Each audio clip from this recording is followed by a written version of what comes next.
bienvenue à tous. Et puis voilà. Bon, je me présente en quelques mots. Je suis Alain Scoï. Je suis né en 1947, c'est-à-dire que je vais bientôt avoir 70 ans. Bienvenue au club. Comment? D'accord. Et voilà, donc je suis médecin depuis 1973. En 1994, je me suis battu contre la vaccination hépatite B parce que ça me paraissait vraiment dangereux et malheureusement l'histoire a confirmé mes craintes. Mais ça m'a valu une radiation de l'ordre des médecins en 1996. Et donc depuis 1996, je n'ai plus le droit légal d'exercer tout en restant docteur en médecine, puisque ça c'est un diplôme universitaire qu'on ne peut pas enlever. Qu'est-ce que je peux vous dire encore sur moi? Oui, l'ordre des médecins, c'est assez particulier. Ce sont des gens qui ne vous attaquent jamais de front. Donc j'ai été radié, soi-disant pour insolence, parce qu'effectivement, il y avait eu quelques échanges relativement musclés avec cette organisation qui ne pouvait pas comprendre un argument scientifique. Si vous prenez, bon, puisque je parlais des vaccins en général, du vaccin hépatite B en particulier, mais pour prendre par exemple le cas du vaccin tétanos, je ne sais pas si vous le savez, mais les anticorps antitétaniques, s'ils existent, ce qui est encore à démontrer, sont présents à l'intérieur du sang, dans le sérum sanguin. La toxine tétanique qu'ils sont censés inhiber, et donc empêcher la maladie, se trouve à l'intérieur des cellules nerveuses, c'est-à-dire bien à l'abri du sang et des anticorps éventuels. Donc quand j'expliquais ça à l'ordre des médecins, ils me répondaient « Monsieur, vous êtes insolent ». Vous voyez, c'est le genre d'argument qui a émaillé notre échange qui a duré 2 ans. Et au bout de 2 ans, donc l'ordre des médecins m'a radié pour délit d'opinion. Et autre chose importante, alors évidemment, ce qu'il faut bien comprendre, c'est que quand on est radié comme ça par une instance qui est à la fois juge et partie, puisque c'était eux qui portaient plainte et c'est eux qui jugeaient, on peut faire appel au Conseil d'État.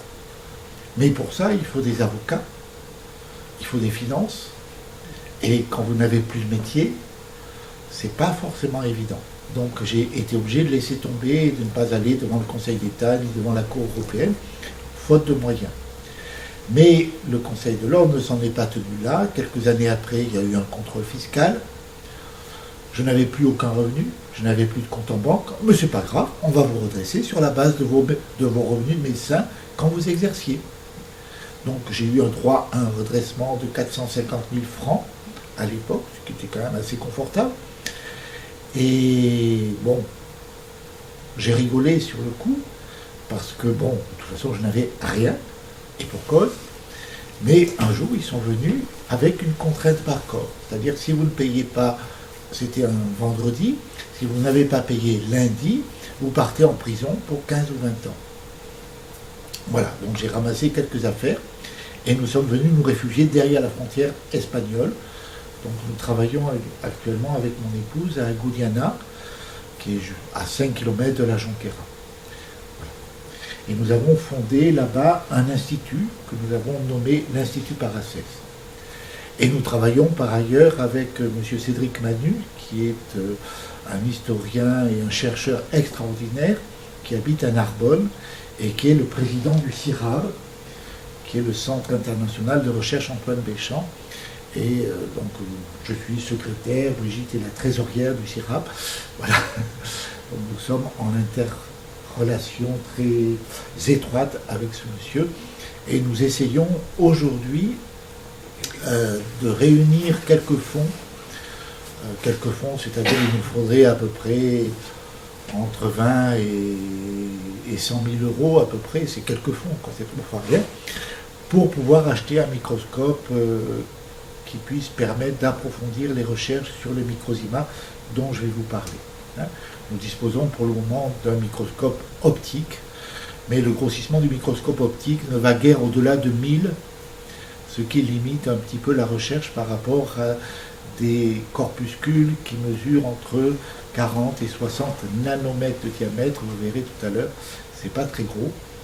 Et Béchamp a pu faire un travail extraordinaire sur ces microcellules, mais par des moyens détournés. Il n'a pas pu les observer autrement que ce que je vous montrerai tout à l'heure, c'est-à-dire comme des points lumineux. Donc c'est pas forcément évident. Il faudrait aujourd'hui pouvoir aller plus loin. Il faudrait pouvoir disposer d'un microscope électronique, et c'est une aventure. Voilà pour les présentations. Alors, je vais vous parler médecine, et donc d'une médecine un peu différente, même beaucoup différente, de la médecine qui nous est proposée aujourd'hui dans notre société contemporaine.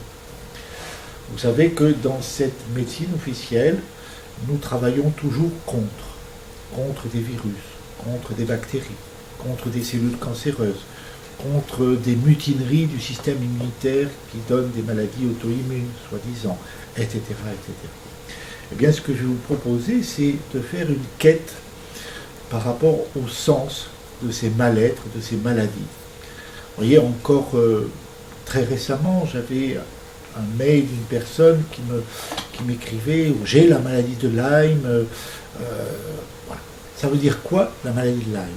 Ça voudrait dire, selon la médecine officielle, que vous avez une tique qui vous a piqué, qui a inoculé une bactérie qui est la Borrelia, et que cette bactérie déclenche une maladie très grave. Eh bien, n'en déplaise aux tenants de ces hypothèses, ce ne sont que des hypothèses totalement gratuites. Il n'y a aucune preuve que cette bactérie soit à l'origine de ces malaises. Et même si on constate la présence de ces bactéries, nous le verrons tout à l'heure, ça ne prouve rien. Et en fait, ces personnes qui ont une maladie de Lyme comme étiquette, en fait, souffrent de troubles qui sont importants, dont il faut tenir compte, mais il faut chercher ailleurs le sens. Et c'est ce que je vais essayer de vous expliquer. Donc, la première, voilà à peu près le plan de la conférence que je vais essayer de vous proposer. Donc, nous allons faire un petit peu d'histoire. Nous allons parler essentiellement des microzymas, qui sont les bases d'une conception totalement différente de la vie. Nous allons parler de la bioélectronique, qui nous permet d'aller très loin dans la compréhension des variations du milieu intérieur. Et je vais vous parler des conditions de la réparation. Et puis, bien sûr, il y aura certainement des digressions. Alors, interrompez-moi, posez-moi des questions si vous avez besoin. Je suis là pour vous aider et pas pour asséner des vérités toutes crues. Hein? Voilà. Donc, au niveau de l'histoire, je vais vous parler de trois grands savants qui sont Lavoisier, Béchamp et Pasteur. Voilà. Trois personnages, on va dire, parce que le dernier ne mérite pas le nom de savant, malheureusement. Lavoisier est né en 1943, donc en 1743, pardon, que je ne dise pas de bêtises, au XVIIIe siècle. Et c'est un personnage hors du commun qui, à l'époque de la royauté, a été reconnu. Ça lui a coûté sa tête, d'ailleurs, puisque lorsqu'il y a eu la Révolution, il a été décapité. Donc il était reconnu et il avait obtenu, donc, pour faire ses recherches, un poste fictif de fermier général, c'est-à-dire de super-préfet, pour pouvoir avoir les revenus et faire ses recherches. Notons quand même chez cet homme qu'il s'est marié vers 30-35 ans avec une jeune fille de 13 ans. Ça paraît assez étonnant au jour d'aujourd'hui, mais je crois que c'est quand même fort parce que très souvent, lorsque c'est un mariage d'amour, et c'est possible parce que les femmes sont souvent beaucoup plus mûres que les hommes précocement, eh bien cette femme a été véritablement son bon génie et elle a guidé, elle a encouragé, elle a accompagné tout au long de sa vie et tout au long de ses recherches, et elle a été infiniment bénéfique pour lui. Et je peux en dire autant avec Brigitte, qui est plus jeune que moi, mais qui me permet d'avoir aujourd'hui une démarche beaucoup plus soft, parce qu'il y a quelques années, si j'avais commencé la conférence comme ça, vous auriez dit c'est plus Alain Scoli, c'est un autre. Voilà. Entre autres choses. Voilà, donc Lavoisier a permis la mise en place de la chimie moderne et nous utilisons aujourd'hui toujours ces découvertes et ces avancées. Et donc on peut dire que c'est vraiment un savant extrêmement important et un savant qui a permis de grandes avancées sur le plan scientifique. En même temps, sachons bien une chose, hein, il faut bien prendre les distances par rapport à la réalité. La science d'aujourd'hui, elle peut nous permettre de comprendre le comment. Elle ne nous permet pas de comprendre le pourquoi et l'origine des choses. C'est déjà pas mal, mais c'est relativement limité, et c'est pour ça que notre démarche avec Brigitte, c'est essentiellement de mettre en place le lien entre le soma, c'est-à-dire le corps physique, entre la psyché, c'est-à-dire l'instance énergétique qui nous permet de gérer les émotions plus ou moins facilement, et la dimension spirituelle, c'est-à-dire l'esprit. Voilà. Et je pense que c'est très important aussi de chercher des clés sur le plan spirituel. Et nous y travaillons beaucoup avec Brigitte. Ensuite, au XIXe siècle, nous sommes dans le début, nous entrons dans la révolution industrielle. Après la Révolution française, bien sûr, c'est le début de l'industrialisation. Les premiers chemins de fer circulent à partir de 1825 et les usines se montent un peu partout. Et c'est une période qui était intéressante parce que jusqu'au XIXe siècle, nous étions parvenus progressivement à découvrir l'importance des vitamines les unes après les autres. Et en particulier, alors évidemment, ce n'était pas une connaissance qui était obtenue par des savants particuliers, mais plutôt par des gens qui étaient curieux, qui réfléchissaient. Et en particulier des navigateurs qui se rendaient compte que leurs marins, leurs mousses, etc., étaient malades au bout de quelques semaines de navigation, justement parce qu'il y avait cette carence en vitamine C. Et petit à petit, c'est encore au cours du XIXe siècle qu'on va pouvoir approfondir ces notions-là. On a découvert cette importance de la vitamine C. Alors pourquoi faut-il se complémenter en vitamine C? On en reparlera un peu tout à l'heure si vous voulez, mais il faut savoir que en première instance, sachez que l'être humain, à l'origine, a été créé pour vivre en zone équatoriale et pour être frugivore. Bon, ça, c'est une réalité qui est, enfin une réalité, c'est une hypothèse excessivement probable qui frise la réalité la plus rigoureuse, et ça explique pourquoi les êtres humains, comme les primates, sont incapables de synthétiser la vitamine C, parce que c'est un énorme travail pour le corps de synthétiser cette substance, et qu'ils avaient dans leur alimentation, à travers les fruits des régions tropicales et équatoriales, suffisamment de vitamine C pour assurer leurs besoins. Voilà, donc c'est important de savoir que c'est une époque où on a découvert ces vitamines, et en particulier le scorbut et l'importance de la vitamine C. Alors l'ère industrielle, ça implique quoi? Ça implique que bien sûr les paysans qui vivent jusque-là de manière relativement modeste, en tout cas sur le plan financier, vont avoir cet pas du gain, la possibilité de toucher un salaire, de toucher de l'argent, en allant travailler à l'usine, en allant en ville. Et il va donc se créer, c'est le début d'un exode rural, il va donc se créer une véritable migration de populations qui vont partir de la campagne, aller s'installer en ville, avec des villes, cités dortoirs qui vont se monter un peu partout.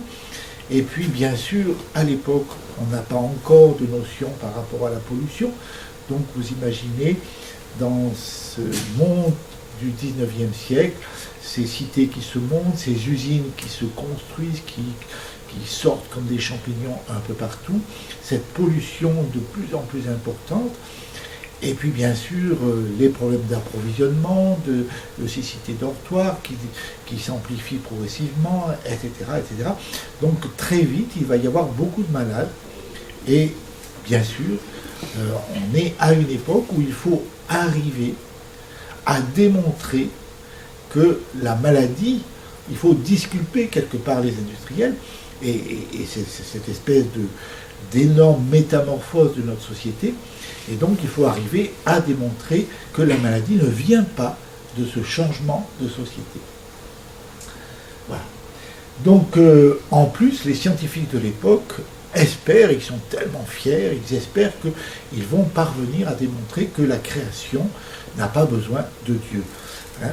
Et il faut donc arriver à démontrer qu'on peut se passer des informations apportées par la Bible, qui sont bien sûr, qui à l'époque étaient lues comme des informations historiques, et qui en fait n'ont strictement rien d'historique. Ce sont pour la plupart des livres symboliques, qui sont un peu comme les contes de fées, qui sont là pour nous apporter des enseignements et nous permettre de grandir en sagesse. Voilà. Alors à l'époque, deux grandes personnalités vont s'affronter.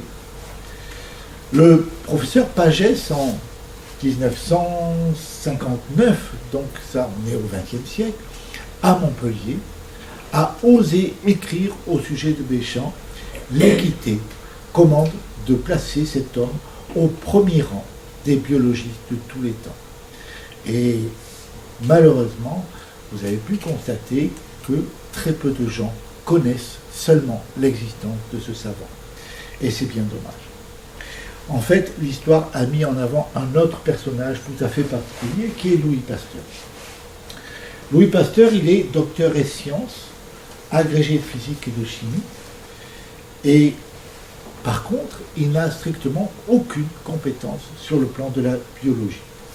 Il n'est pas médecin et il n'est pas pharmacien, je veux dire, il n'a aucune compétence sur ce plan-là, et il n'a pas non plus l'expérience de la manipulation des tubes à essai, des expérimentations, etc. Alors, on attribue à M. Pasteur un certain nombre de découvertes. Eh bien, je suis désolé si je vous déçois, mais sachez que Pasteur n'a rien découvert, mais strictement rien, hormis le marketing publicitaire, hormis la technique pour lécher les bottes des grands et des puissants. C'était un bonapartiste assidu, et donc c'est grâce à ça et à l'avènement de Napoléon III qu'il a pu faire entendre sa voix. Alors, en particulier, on lui attribue 4 grandes découvertes. Alors, la loi de polarisation des substances chimiques, c'est-à-dire que quand une substance, pas chimique mais organique, se trouve en dilution dans un liquide, eh bien, elle va faire dévier la lumière polarisée à droite ou à gauche. On va dire qu'elle est dextrogire ou lévogire.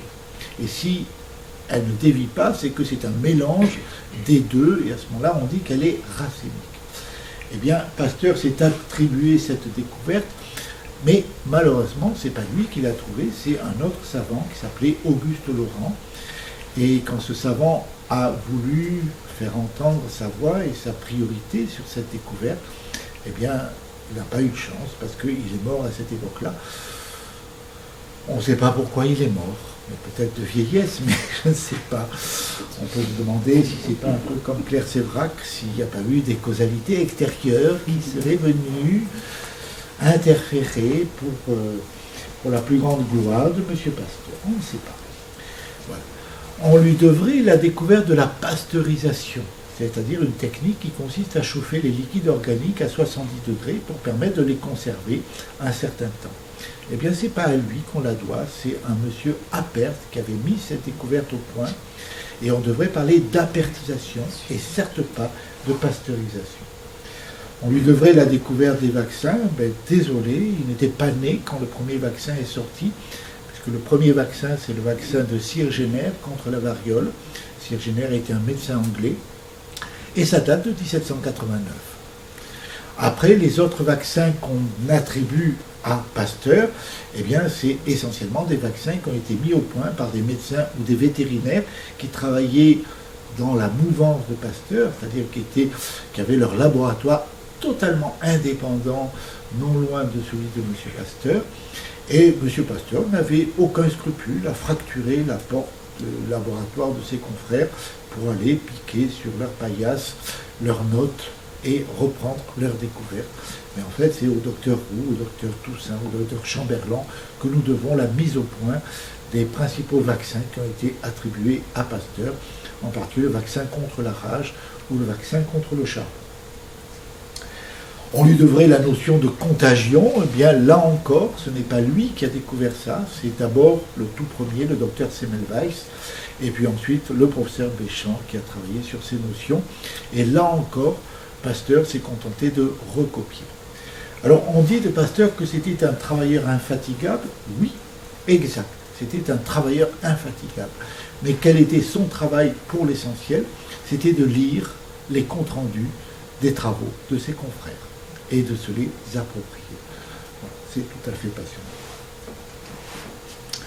Alors passons sur un autre registre, on va arriver sur un véritable savant, Antoine Béchamp, qui est né en 1816, qui est mort en 1908. Alors lui, contrairement à Pasteur, a fait des études médicales et pharmaceutiques, puisqu'il était agrégé en pharmacie, licencié en sciences physiques, licencié docteur en sciences physiques, docteur en médecine, etc.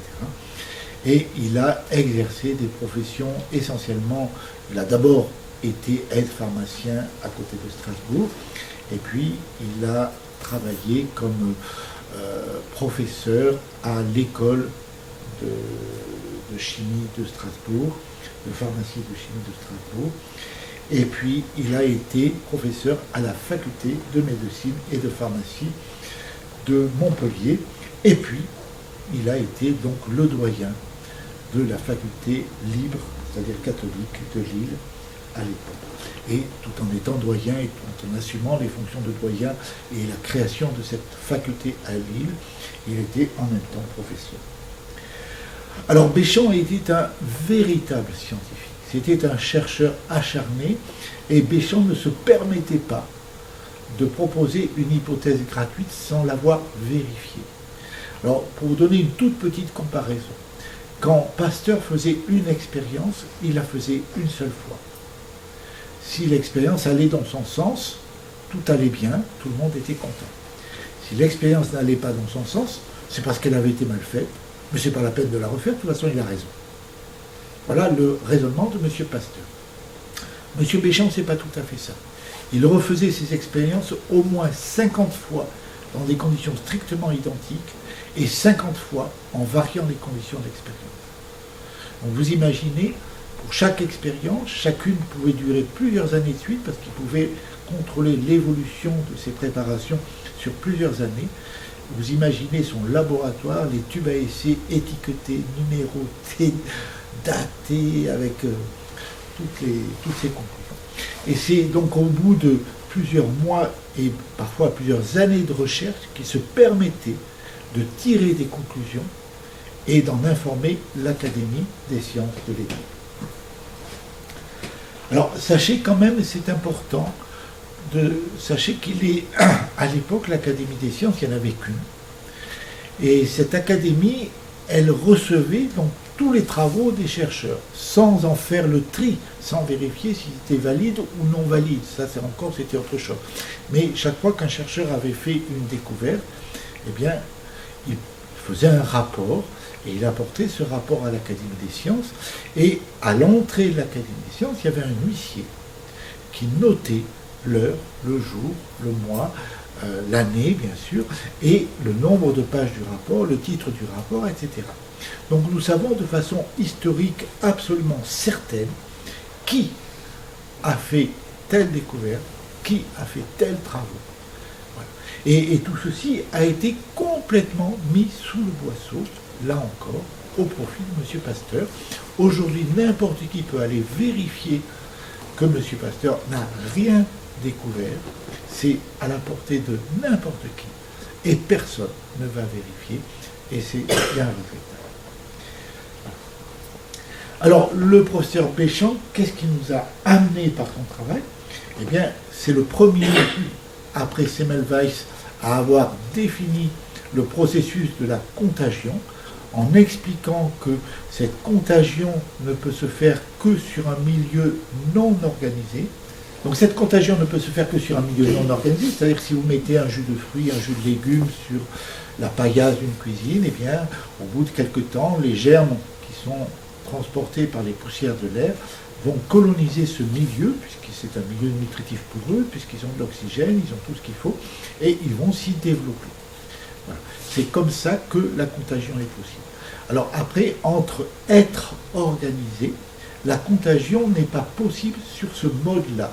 Et Béchamp a pu démontrer que vous ne pouvez, entre guillemets, attraper une maladie, non pas par le biais de bactéries, de virus ou de choses comme ça, mais par des mécanismes de mimétisme ou d'information. Des bactéries ou des virus, entre guillemets, si seulement ils existent, étrangères, pénètrent en vous, ils savent qu'ils ne sont pas chez eux. Et par conséquent, ils ne s'y développent pas, ils ne s'y multiplient pas, et éventuellement, ils vont transmettre une information. Hein? On peut supposer, par exemple, lorsque vous avez certains processus cancéreux, eh bien, la plupart du temps, vos microzymas, je vous expliquerai ça mieux au fur et à mesure, vos microzymas vont pouvoir démonter ces cancers. Mais pour les démonter, ils vont se mettre à plusieurs.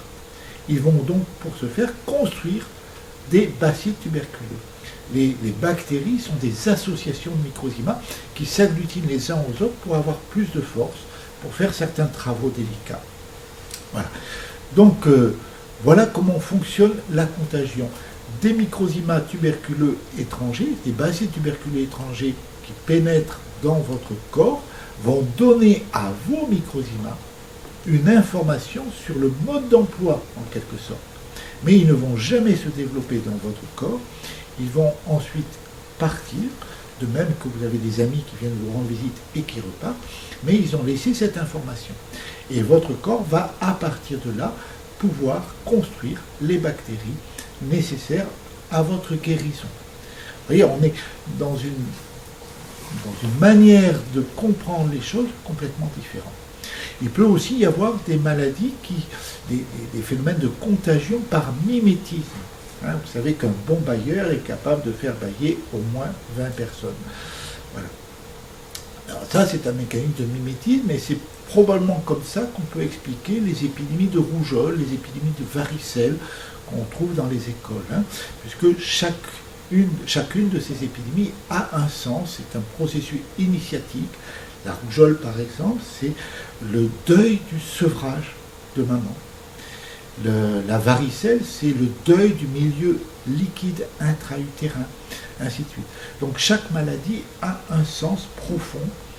Et évidemment, si dans une salle de classe, il y a un enfant qui met en route ce processus de deuil, eh bien les autres enfants vont être stimulés, incités à faire le travail correspondant. Voilà par rapport à la contagion. Alors, c'est également Béchamp qui a mis au point les techniques d'antisepsie et d'asepsie. Ce sont deux techniques différentes et il faut bien le connaître. Hein. L'antisepsie, c'est bloquer le processus de reproduction, de multiplication, de construction des bactéries. Parce que les bactéries ne se multiplient pas, contrairement à ce que l'on pense, elles sont bâties à la demande, à mesure, les unes après les autres. Donc ce processus de multiplication des bactéries est stoppé par les substances antiseptiques. Et l'asepsie, c'est quelque chose qui tue les microzymas, qui tue la vie. Et évidemment, les bactéries disparaissent dans la mesure où les microzymas qui les constituent sont morts. Voilà. En plus, le professeur Béchamp a pu constater que ces microzymas ce sont eux qui synthétisent les enzymes qu'on appelait zymases à l'époque, et c'est pourquoi il les a appelés microzymas. Alors, qu'est-ce que c'est que les enzymes ou les zymases? C'est quelque chose d'extrêmement important. Il faut savoir que la vie serait strictement impossible sans enzymes, sans zymases. Par exemple, si vous voulez assimiler un aliment dans l'estomac, il va être soumis à de l'acide chlorhydrique. Essayez de mettre une goutte d'acide chlorhydrique sur votre peau, vous verrez, ça fait un trou. Et alors, c'est là où interfère le processus extraordinaire de la vie, qui est totalement inexplicable, qui relève totalement du divin, c'est qu'en fait, il n'y a pas d'acide chlorhydrique dans l'estomac, sinon vous n'auriez pas d'estomac. S'il y avait de l'acide chlorhydrique dans l'estomac, votre estomac se dissoudrait instantanément. Et en fait, Béchamp a démontré à l'époque ce que aujourd'hui les médecins n'ont pas encore compris, qu'en fait, l'acide chlorhydrique qui se trouve dans l'estomac est, si vous voulez, associé intimement, un petit peu comme un poignard dans une gaine, à de l'albumine. Et cette albumine le rend inoffensif. Et au contact de la substance à digérer, c'est-à-dire de façon extrêmement ciblée, dirigée et réfléchie, cette gaine d'albumine va disparaître, va se démonter, l'acide chlorhydrique va pouvoir faire son travail de digestion, et tout de suite après, il est récupéré et il est réenfourné dans la gaine d'albumine. Donc en fait, il n'y a pas d'acide chlorhydrique dans l'estomac, il y a du chlorhydrate d'albumine. Voilà. Et tout ça, ce sont des réactions chimiques, bien sûr, extrêmement intenses, extrêmement fortes, extrêmement puissantes sur tous les plans, parce qu'il faut quand même une véritable intelligence pour pouvoir assurer ce genre de travail qui est excessivement complexe. Sachez que la moindre réaction chimique à l'intérieur de l'organisme qui est orchestrée par ces enzymes, si on devait la mettre en œuvre dans un tube à essai sans enzymes, il faudrait utiliser soit de l'acide chlorhydrique, soit de l'acide sulfurique, soit de la soude caustique, ou des produits excessivement violents et totalement incompatibles avec la vie, et à des températures de 5 à 600 degrés. Vous imaginez? Et ces réactions ont lieu à l'intérieur de votre corps grâce aux enzymes, ou aux imases si vous préférez. Hein. Voilà, donc les imases, ça relève quelque part du divin. Et c'est pour ça que, là encore, nous incitons beaucoup avec Brigitte sur la dimension spirituelle. Quelque part, on est obligé, à un certain niveau, de se référer au divin. Et c'est ce que faisait déjà Béchamp. Voilà, donc à l'époque, pour les savants, il fallait absolument démontrer que la vie pouvait apparaître de manière spontanée. C'est ce qu'on appelait les spontanéristes, spontéparistes, je ne sais juste comment on disait ça, donc qui étaient les partisans de la génération spontanée. Il fallait pouvoir démontrer que si on met côte à côte des ingrédients, la vie pouvait apparaître de manière spontanée. Et donc ils observaient ces soupes de légumes ou ces jus de fruits sur la paillasse d'une cuisine qui, au bout d'un certain temps, se mettaient à fermenter, ou bien tout simplement le jus de raisin pour faire le vin, etc. Voilà. Donc, imaginez que, effectivement, la vie puisse apparaître là-dedans, et la vie telle que nous la connaissons, mais je ne sais pas, prenons une comparaison excessivement grossière. Imaginez une voiture. Cette voiture, vous allez la démonter en pièces détachées. Vous n'allez perdre aucune de ces pièces. Vous allez les mettre en vrac, ensemble, dans une grande boîte. Vous allez dessouder les tôles, vous allez défaire tout ce qui peut se démonter, vous n'allez oublier aucun fil électrique, aucune aiguille, aucun cadran, vous allez tout mettre dans la grande boîte en vrac. Ensuite, vous fermez la boîte de manière étanche. Imaginez que la boîte soit en verre ou en plexiglas, enfin un matériau transparent, et vous avez la possibilité de faire passer des rayons X, des rayons ultraviolets, tout ce que vous voulez à travers, même des arcs électriques, pourquoi pas.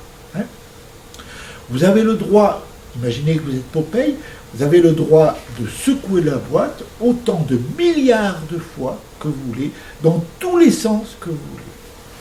Est-ce que vous aurez un jour une voiture en état de rouler? Bien sûr que non. Hein. Alors, c'est une image excessivement grossière. Imaginez une fourmi, imaginez une mouche, imaginez une libellule. C'est des milliards de fois plus complexe. Donc, la théorie de la génération spontanée, ça veut dire, c'est ça, c'est l'histoire de la voiture en pièces détachées qui devient une voiture en état de rouler. Alors, aujourd'hui, tous les savants du monde entier sont unanimes pour dire que la génération spontanée est impossible.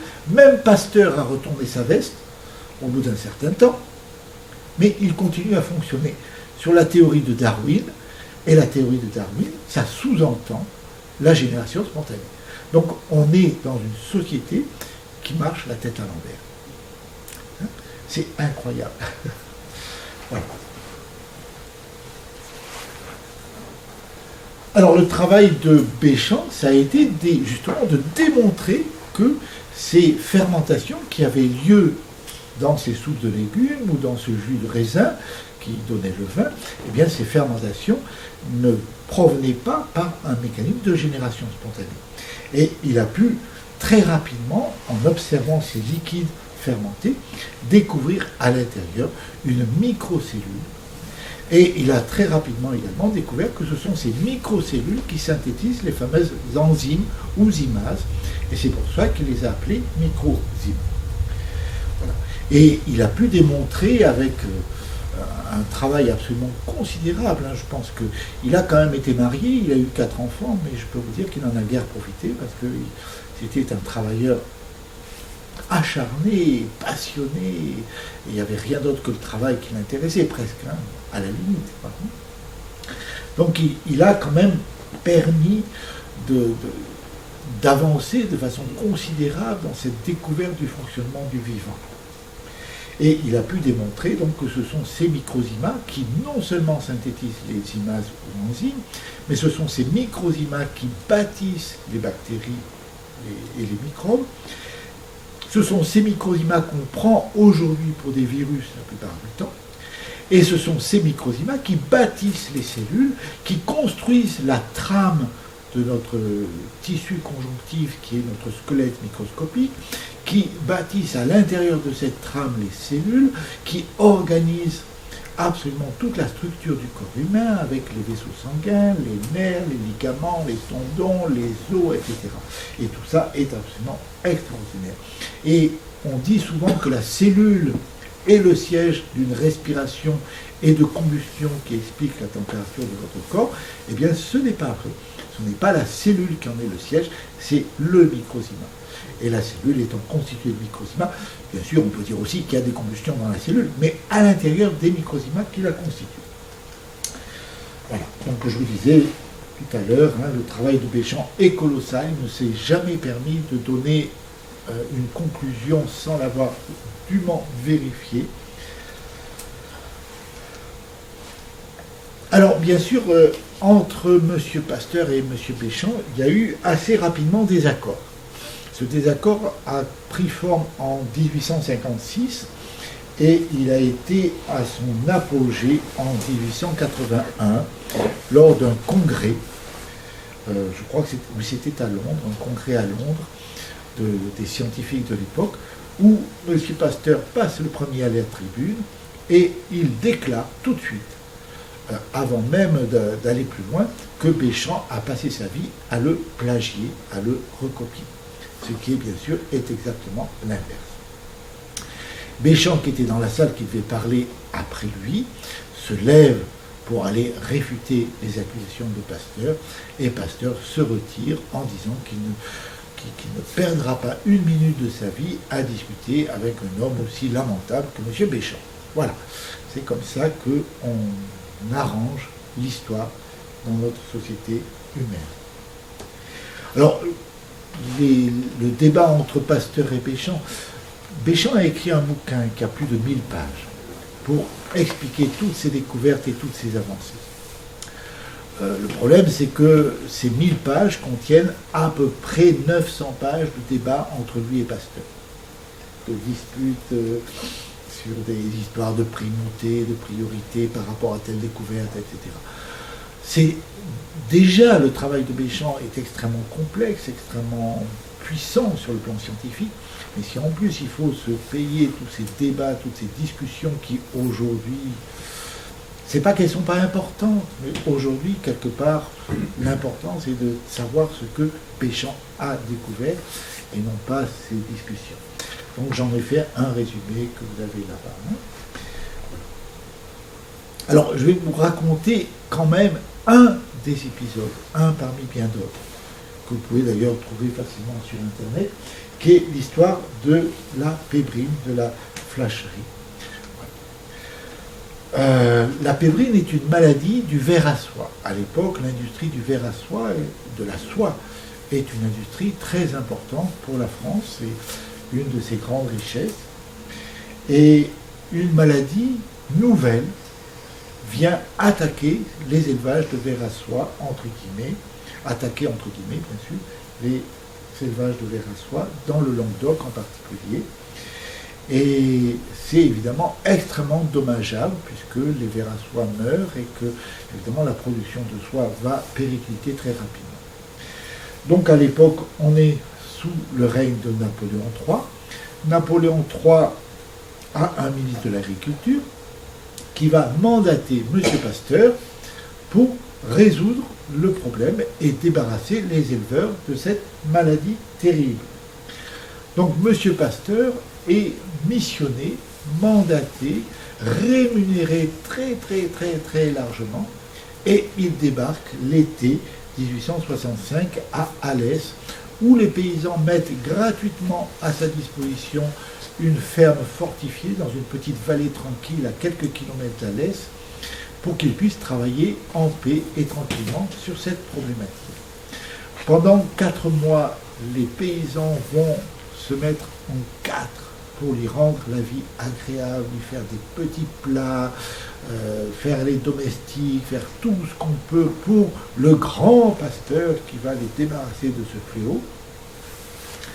Et quand Pasteur, en octobre, retourne à la cour et à Paris, bien sûr, eh bien, il n'a rien compris, rien trouvé.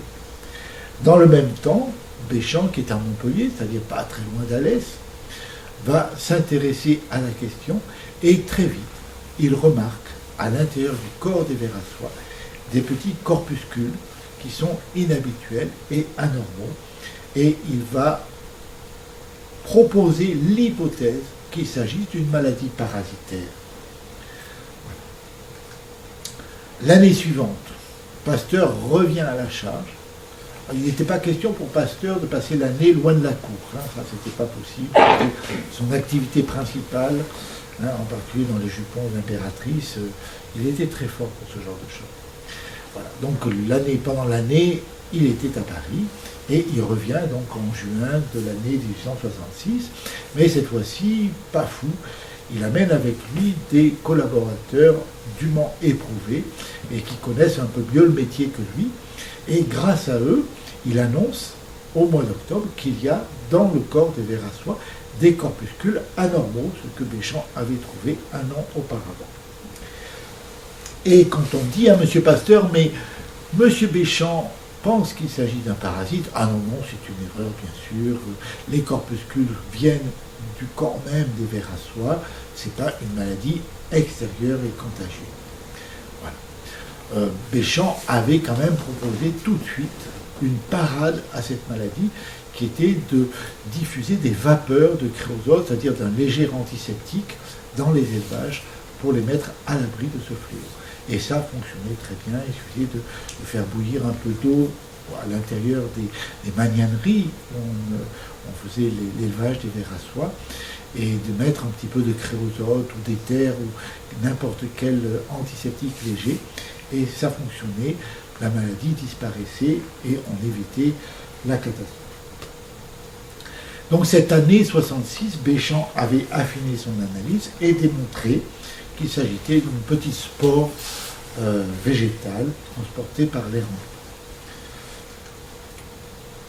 Troisième année, Pasteur revient une troisième fois à la charge et au bout de 4 mois de travail, il reconnaît qu'il s'est trompé. Mais il ne fournit toujours aucune explication. Entre-temps, Béchamp avait fait la différence entre cette nouvelle maladie qu'est la pébrine et une ancienne maladie bien connue du ver à soie qui était la flacherie. Bien sûr, tout ceci est publié à l'Académie des sciences au fur et à mesure. Quatrième année, Béchamp revient une 4e fois à la charge et au bout de 4 mois de travail, Pasteur. Bien sûr. Pasteur revient à nouveau à la charge et au bout de 4 mois de travail, il annonce très fier que la pébrine est différente de la flacherie. C'est pour ça qu'on l'avait missionné, bien sûr, c'était pour comprendre la cause de cette nouvelle maladie. Donc au bout de 4 ans, il a compris que c'était une nouvelle maladie. Vous voyez un petit peu l'évolution, le succès extraordinaire du travail de Pasteur. Vraiment, il est très fort. Voilà, on le missionne pour aller mettre au clair et comprendre pourquoi cette maladie apparaît. Au bout de 4 ans, il vous dit oui, oui, c'est pas la même maladie que celle qu'on connaissait avant. Bravo. Voilà. Mais c'est absolument hallucinant parce que lorsque Pasteur va rentrer à Paris, cette fois-ci c'est sous les jets de pierre des paysans, hein, eh bien il va s'attribuer les découvertes de Béchamp. C'est ça qui est absolument étonnant. Voilà. Sachez quand même, et c'est intéressant parce que là on a une petite facette de psychosomatique. Pour Pasteur, revenir une 5e année à Alès aurait été peut-être synonyme de lynchage. Parce que quand il a quitté Alès en 1868, en octobre 1868, les paysans qui continuaient à le gâter, à le pourrir jusque-là, ont enfin compris qu'il s'était moqué d'eux. Et c'est sous leur jet de pierre qu'il va rentrer à Paris.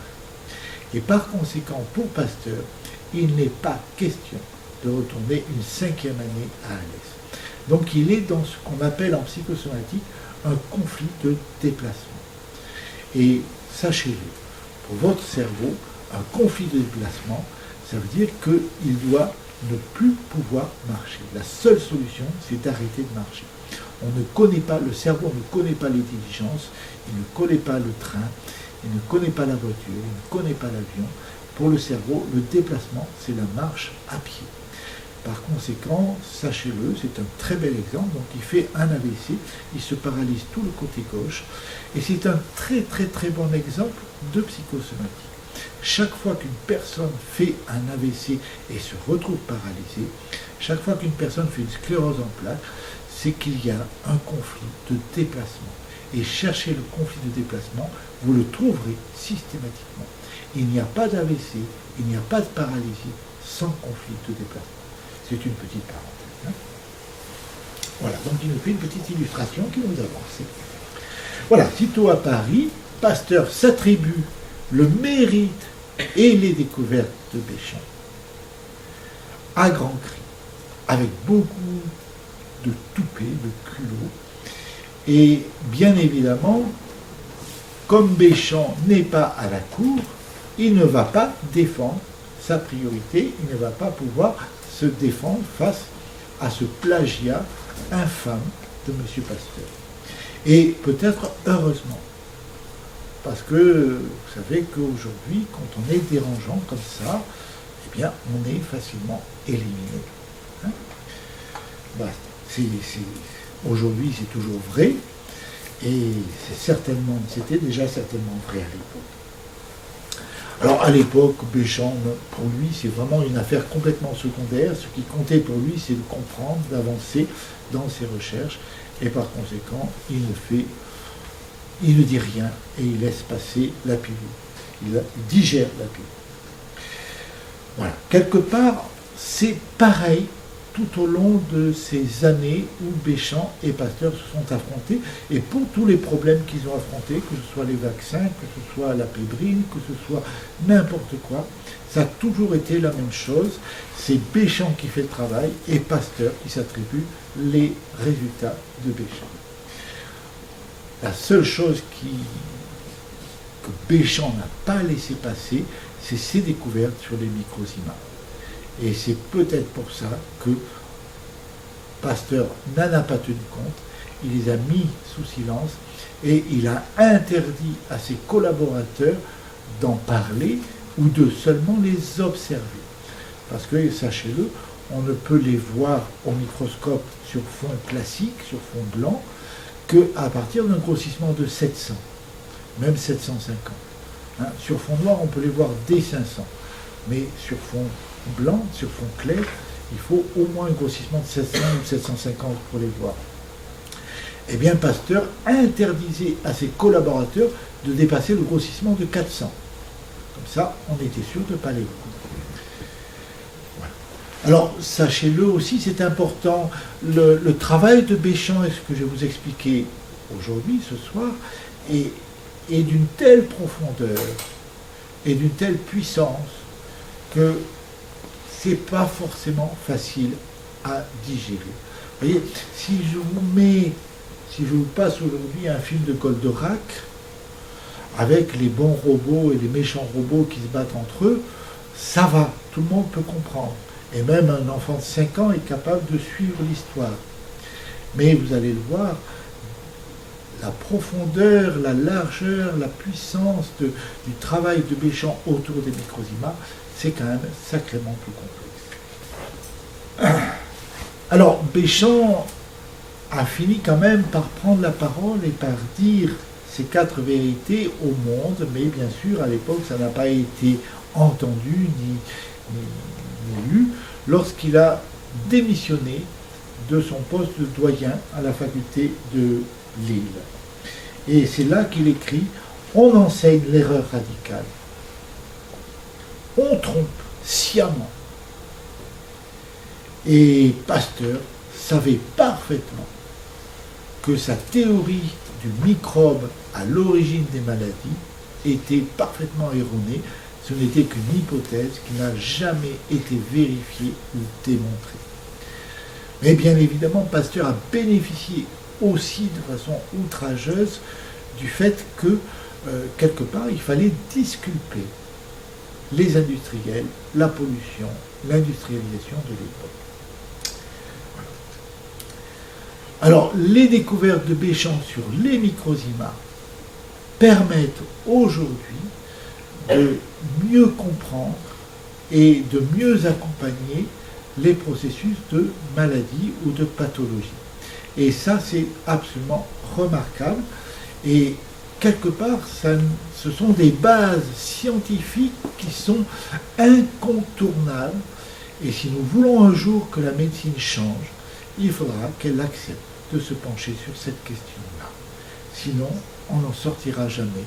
On sera toujours dans des processus de guerre tels que nous les connaissons aujourd'hui. Vous savez, il y a encore, je voyais encore il y a quelques jours un article où un cancérologue américain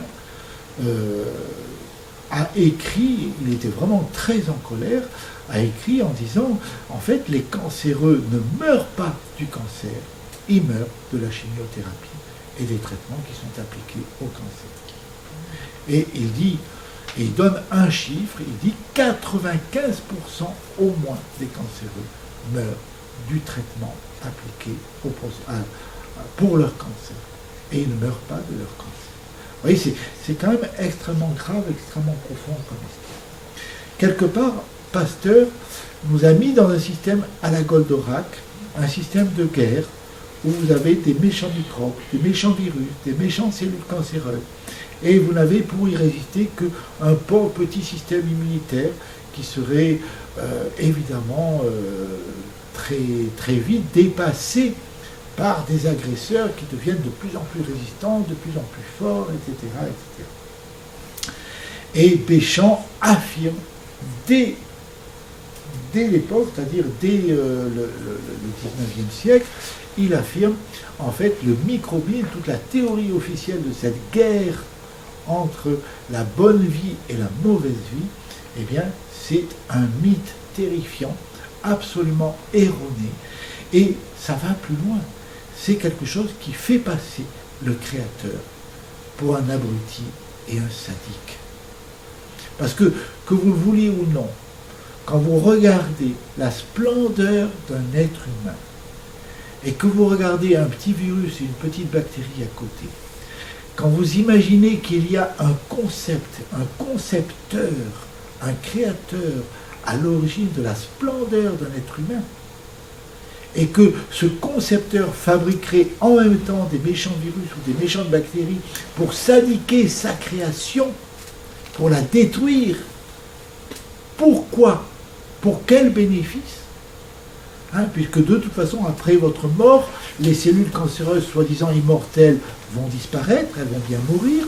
Les virus et les bactéries, après votre mort, elles vont bien disparaître, elles vont bien mourir elles aussi. Donc il faut arrêter. Je crois que notre médecine d'aujourd'hui repose sur un concept qui est profondément mensonger et insultant pour le Créateur. Vous voyez, c'est vraiment une insulte à la vie. Voilà. Sachez quand même que sur son lit de mort, Pasteur a reconnu que toute sa théorie du microbisme était fausse. Mais il n'a pas pu aller jusqu'à reconnaître que c'est Béchamp qui avait raison. Mais il a quand même donné raison à Claude Bernard qui parlait du terrain. Le terrain, nous en parlerons tout à l'heure avec la biologie.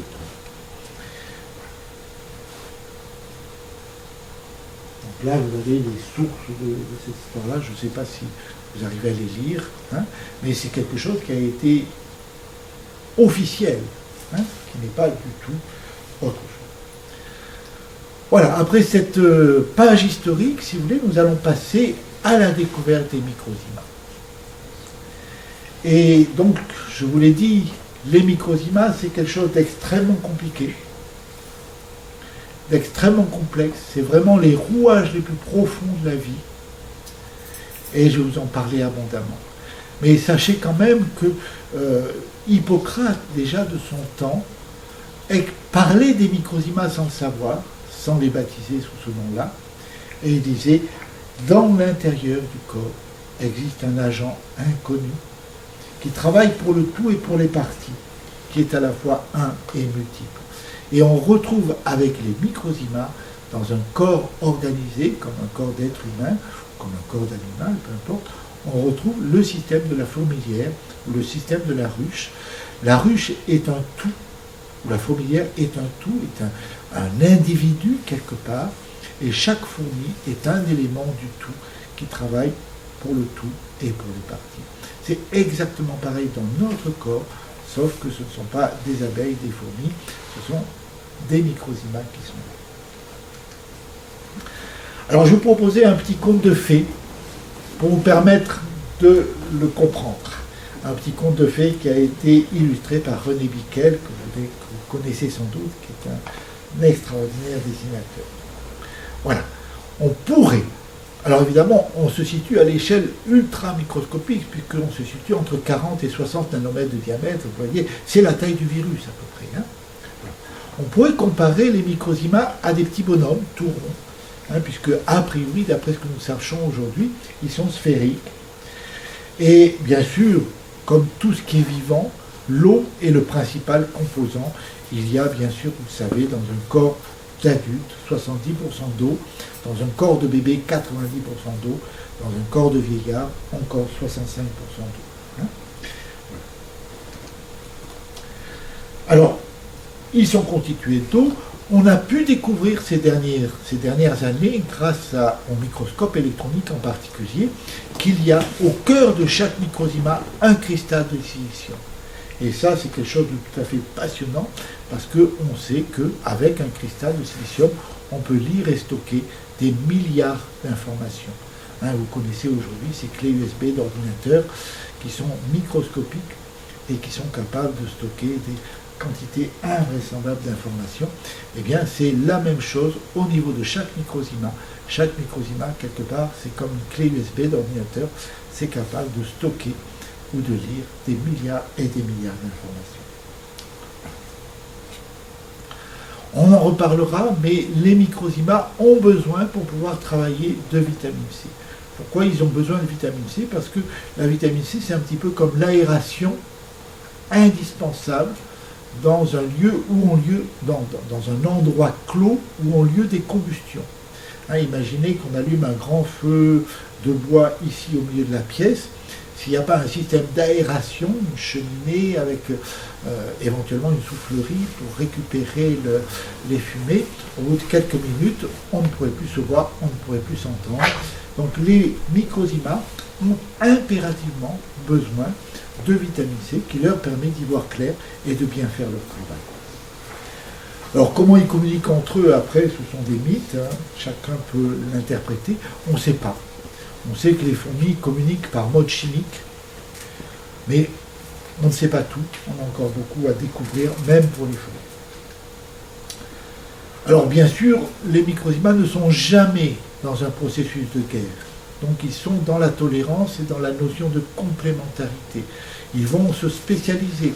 Hein, par exemple, les microzymas du foie n'ont pas les mêmes fonctions que les microzymas du pancréas ou que les microzymas de la peau, etc. Mais il y en a bien sûr partout et ils ont tous leurs fonctions. Mais ce qui est important de savoir, c'est que chaque microzyma dispose à l'intérieur de lui-même, dans ce cristal de silicium probablement, du schéma complet de tout le corps. Ce qui fait que théoriquement, comme pour le lézard qui est capable de faire repousser sa queue, on devrait pouvoir faire repousser un organe amputé. Encore faut-il qu'on l'autorise.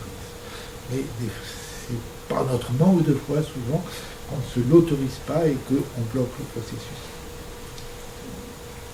Alors ce sont des bâtisseurs infatigables, mais je pense, ça c'est une hypothèse de ma part, je pense qu'ils se reposent quand même de temps en temps, et je crois que le noyau des cellules est justement leur dortoir. Parce que Béchamp avait pu constater que c'est à l'intérieur du noyau de la cellule que se trouve la plus forte concentration du corps en microzyma. Donc ce sont eux qui vont bâtir, je vous l'ai dit, les bactéries. Ils voyagent grâce aux poussières qui leur servent en quelque sorte de soucoupe volante. Ils peuvent aller d'un individu à l'autre de cette façon-là. Mais comme je vous l'ai dit, ce n'est jamais dans une optique de guerre. C'est éventuellement pour échanger des informations ou pour rediffuser, redisperser la matière azotée après la mort d'un être vivant. Voilà. Tout ça, c'est un conte de fées, on est bien d'accord. Alors, ils se reproduisent. Alors, on sait qu'ils peuvent se reproduire extrêmement vite. On ne sait pas comment. Les géologues et les biologistes modernes pensent que c'est par mode sexué. Encore faut-il le prouver. On n'en est pas encore là. Donc, ils se reproduisent. Ce sont des chimistes extraordinaires, puisque ce sont eux qui synthétisent les enzymes ozymases. On sait également, et ça c'est tout à fait extraordinaire, qu'ils savent fusionner des atomes entre eux. Le contraire d'une explosion atomique. C'est-à-dire que quelque part, ils sont capables de fabriquer des atomes volumineux à partir de deux petits atomes. Donc c'est quelque chose de tout à fait étrange et étonnant. On se demande comment ils font, puisque ce genre de choses nécessite une énergie absolument colossale, la même énergie qui se disperse lors d'une explosion atomique. Mais il faut là qu'ils la récupèrent pour ressouder les atomes. On ne comprend pas comment ça fonctionne, mais on est obligé de constater que ça fonctionne. Alors ce sont eux qui conçoivent les êtres organisés, les êtres vivants organisés, depuis les insectes, en passant par les poissons, les algues, les végétaux, etc. Et jusqu'aux êtres humains, bien sûr. Et on peut imaginer, on peut prendre comme métaphore que les êtres humains seraient des robots extraordinaires, et donc les microzymas seraient des cybernéticiens absolument extraordinairement doués, qui seraient capables de faire les merveilles que nous sommes chacun d'entre nous. Voilà. À l'intérieur d'un être vivant organisé, que ce soit une cellule végétale, humaine, n'importe quoi, ils s'organisent en villages. Ces villages, on pourrait dire que ce sont les cellules. Vous savez que la vie sous-entend les cellules, en fait la vie sous-entend les microzymas. C'est ça qui est important, mais l'organisation se fait par le biais des cellules. Alors, à quoi servent les cellules? On peut se poser la question, puisque les combustions et la respiration se font à l'intérieur du microzyma, pourquoi les microzymas se fatiguent à construire des cellules? Eh bien, je pense, c'est encore une hypothèse, je pense que les cellules, en fait, sont des moyens de communication. C'est-à-dire que grâce aux cellules qui amène la création de champs électromagnétiques extrêmement puissants entre l'intérieur et l'extérieur de la cellule, eh bien, il y a une communication hyper facile et hyper rapide qui peut se faire, un petit peu comme les TGV magnétiques. Je ne sais pas si vous avez entendu parler de ces TGV qui roulent sur un rail hanté, qui n'ont pas de roue, et donc il y a un système de répulsion magnétique qui fait qu'il n'y a aucun frottement, et leur vitesse peut monter jusqu'à 600-700 km/h. Avec beaucoup moins de dépenses énergétiques. Donc la question s'est posée en France lorsqu'il a fallu monter le réseau TGV. La question s'est réellement posée, est-ce qu'on monte un réseau avec le système magnétique ou avec le train classique? Ils ont choisi le train classique, ils n'ont peut-être pas fait le meilleur choix, parce que ça va beaucoup plus vite et ça revient beaucoup moins cher, mais il fallait bien sûr reconstruire toute l'infrastructure ferroviaire tout de suite, parce que sinon, alors que là, avec le système actuel, on peut utiliser l'ancienne infrastructure tant que la nouvelle infrastructure n'est pas construite. Bon, c'est des histoires de stratégie, c'est complexe, mais c'est tout à fait étonnant. Alors, à l'intérieur du corps humain, vous voyez, il y a des choses tout à fait bizarres, tout à fait étranges. D'abord, vous savez peut-être, si vous ne savez pas, je vous en informe, le sang, il circule extrêmement lentement. Il faut savoir que pour faire le tour complet du corps, le sang met au moins 1 heure. 1 heure de temps. Je ne sais pas si vous imaginez. Le cœur n'est qu'une pompe à pression. Et c'est très important de comprendre ce mécanisme-là. Pourquoi le sang circule si lentement? Parce que ce n'est pas un tuyau qui part du cœur, du ventricule gauche, qui va jusqu'au pied et qui remonte ensuite jusqu'à l'oreillette droite. C'est pas du tout comme ça que ça fonctionne. Il y a évidemment toute une arborescence qui fait que les artères se divisent en une multitude de petites artères, de plus en plus petites. Et lorsqu'on arrive au niveau des vaisseaux capillaires, qui sont les plus fins, et là où ont lieu les échanges gazeux avec le corps, eh bien là, le globule rouge est plus large que le diamètre du vaisseau capillaire. Par conséquent, le globule rouge est obligé véritablement, il est bloqué sur place, il est obligé de se déformer, de se comprimer pour pouvoir traverser ce millimètre, 1 millimètre seulement, de vaisseau capillaire. Et par conséquent, le sang s'arrête, exactement comme quand il y a un accident ou un bouchon sur l'autoroute, eh bien la circulation s'arrête. Et par conséquent, la circulation du sang met plus d'1 heure pour faire le tour du corps. Alors, je vous donne 2 petits exemples. Imaginez quelqu'un qui, pour une raison ou pour une autre, se trouve en asphyxie. À ce moment-là, si vous l'examinez, vous verrez qu'il a les lèvres noires, il a des cernes extrêmement profonds et noirs sous les yeux, il a les ongles violacés noirs, au niveau des pieds comme au niveau des mains. Vous lui mettez l'oxygène dans le nez ou dans la bouche. Vous comptez jusqu'à 10 et il est rose. C'est pas passé par la circulation du sang, mais c'est passé justement de globule rouge à globule rouge, à toute vitesse, par ce phénomène électromagnétique. Et également par la pompe à pression du cœur. Si vous voulez, c'est un peu comme une bouteille d'eau gazeuse. Quand vous ouvrez la bouteille, les bulles s'échappent. Donc entre chaque battement, il y a l'oxygène et les gaz du sang s'échappent du globule rouge, et au battement suivant, ils vont pouvoir pénétrer dans le globule rouge suivant, et grâce au champ électromagnétique, ils vont être dirigés dans le bon sens. Donc ça, c'est un premier exemple. Un deuxième exemple. Souvenez-vous bien que le sang met plus d'1 heure pour faire le tour du corps. Mettez un suppositoire de calyptine dans votre ampoule rectale. Et si je parle bien. Comptez jusqu'à 3 et vous avez l'haleine qui sent l'eucalyptus. Ce n'est pas passé par le sang. C'est passé de cellule en cellule. Voilà pourquoi les cellules, c'est très bon. Alors, je continue mon compte. C'était une petite digression. Je continue mon compte de fait. Donc les microzymas sont animés, les corps physiques, les corps des animaux, des êtres vivants, des êtres humains sont animés de l'intérieur, bien sûr, par ces microzymas.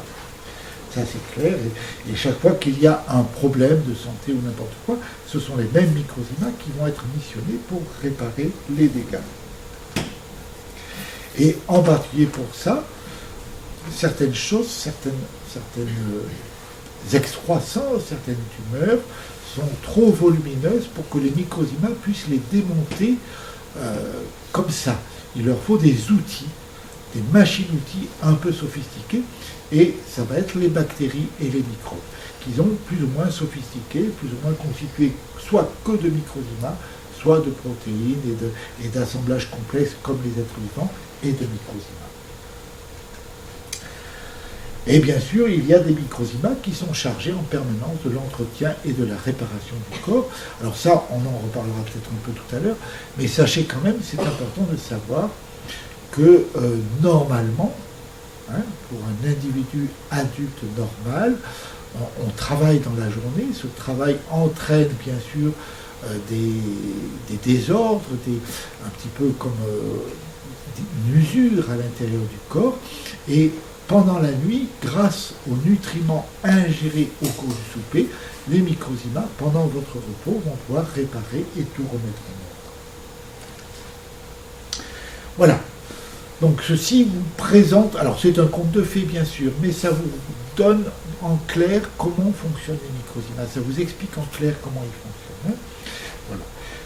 Béchamp a pu démontrer de manière rigoureusement scientifique un certain nombre de qualités du microzyma. D'abord, il est quasiment immortel. Ça, c'est déjà intéressant. On a retrouvé des microzymas vivants dans la craie fossile qui a plus de 12 millions d'années. Et c'est, entre nous soit dit, la plaie des aquariophiles. Tous les gens qui ont des aquariums, bien sûr, il y a de la litière au fond de l'aquarium, et dans cette litière, il y a du calcaire, il y a de la craie.